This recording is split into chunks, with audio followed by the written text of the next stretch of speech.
পুলিশের বিরুদ্ধে ক্ষমতার অপব্যবহারের অভিযোগ শুভেন্দু অধিকারী। বিনা দোষে শিশু সহ গ্রামবাসীদের গ্রেফতার করা হয়েছে। প্রতিবাদীদের বাড়িতে থাকার জন্য জোর করছে মমতা বন্দ্যোপাধ্যায়ের পুলিশ। তৃণমূলের গুন্ডারা প্রতিবাদীদের বাড়ি বেছে বেছে হামলা চালাচ্ছে। বিরোধীদের সন্দেশখালিতে যাওয়া ঠেকাতেই 144 ধারা জারি করেছে প্রশাসন। সোশ্যাল মিডিয়ায় পোস্ট করলেন বিরোধী দলনেতা। সন্দেশখালিতে জারি করা হয়েছে 144 ধারা। গতকাল রাত 9:30 থেকে অনির্দিষ্টকালের জন্য 8টি জায়গায় 144 ধারা জারি করা হয়েছে। তা নিয়ে সোশ্যাল মিডিয়ায় পোস্ট করলেন বিরোধী দলনেতা শুভেন্দু অধিকারী। তিনি বলছেন, পুলিশের বিরুদ্ধে ক্ষমতার অপব্যবহারের অভিযোগ তুলে তিনি বলছেন, বিনা দোষে শিশু সহ গ্রামবাসীদের গ্রেফতার করা হয়েছে। প্রতিবাদীদের বাড়িতে থাকার জন্য জোর করছে মমতা বন্দ্যোপাধ্যায়ের পুলিশ।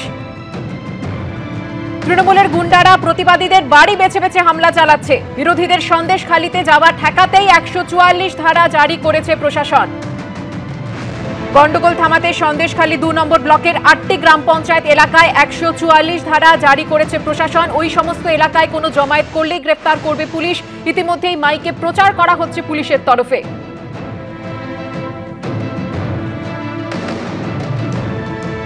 আর এই মুহূর্তে আমরা টেলিফোনে যোগাযোগ করে নিয়েছি সিপিএম এর কেন্দ্রীয় কমিটির সদস্য সুজন চক্রবর্তীর সঙ্গে। সুজন বাবু, বিরোধী দলনেতা শুভেন্দু অধিকারী তিনি বলছেন যে পুলিশ ক্ষমতার অপব্যবহার করছে এবং বিরোধীরা যাতে সন্দেশখালিতে যেতে না পারে তা ঠেকানোর জন্যই 144 ধারা জারি করা হয়েছে। দেখুন, পুলিশ যেভাবে চলছে তাতে কিন্তু আরো বেআপ্রু হয়ে যাচ্ছে যে কিরকম অসভ্যের মতো প্রশাসন মানুষের বিরুদ্ধে ক্ষমতার অপব্যবহার করছে পরিষ্কার হয়ে যাচ্ছে। জনরোষে ফুঁসছে মানুষ, এবং আপনারা মহিলাদের কথা শুনেছেন, তাদের কথা স্পষ্ট। তারা কেউ কোনো সময় বামপন্থী ছিল, কেউ কোনো সময় তৃণমূল ছিল, কিন্তু দলমত নির্বিশেষে মানুষ ফুঁসছে। কেন ফুঁসছে? বাড়িতে মেয়েরা আসলে তাদেরকে ভেট দিতে হবে তৃণমূলের বাগানে। এ ভাবা যায়? কোন সভ্য সমাজে চলে? তৃণমূলের নেতারা যাত্রা জ্যোতিপ্রিয় মল্লিক মার্কা নেতাদের টাকা খাটে কালো টাকা সাদা করার জন্য ব্যবহার করা হয় শাহজাহানদের, এবং শাহজাহানদের পরে টিপ বানানো হয় কালো টাকা সাদা করবে। যত বাচ্চার ব্যবসা সব টাকা দিতে হবে, যত বীজ চাষ টাকা দিতে হবে, যত চাষের জমিতে নোনা জল ঢুকিয়ে চাষ নষ্ট করবে, আদিবাসীদের জমি কেড়ে নেবে।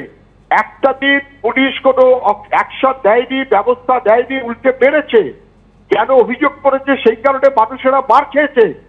তখন কোনোদিন পুলিশ যারা অ্যাকশন দেয়নি, শাহজাহানকে 1.5 মাসে 1 মাসে যারা খুঁজে বার করতে পারেনি, তারা যখন শাহজাহানদের বিরুদ্ধে, যখন অসভ্যতার বিরুদ্ধে, অপরাধের বিরুদ্ধে মানুষ যখন ফুঁসে উঠেছে, তখন মানুষকে কোমর ভেঙে দেওয়ার জন্য পুলিশকে লাগিয়েছে যারা, তারা কেউ পার পাবে না।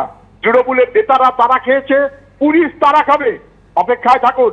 শুধু সন্দেশখালী না, চারপাশের গ্রামের লোক খবর দিন, যে কেউ, যে কোনো সাংবাদিক খোঁজ নিন, গিয়ে দেখুন কি চরম বিভৎস অবস্থা তৈরি করে রেখেছে। সেখানকার মানুষের মুখ বন্ধ করে রেখেছে।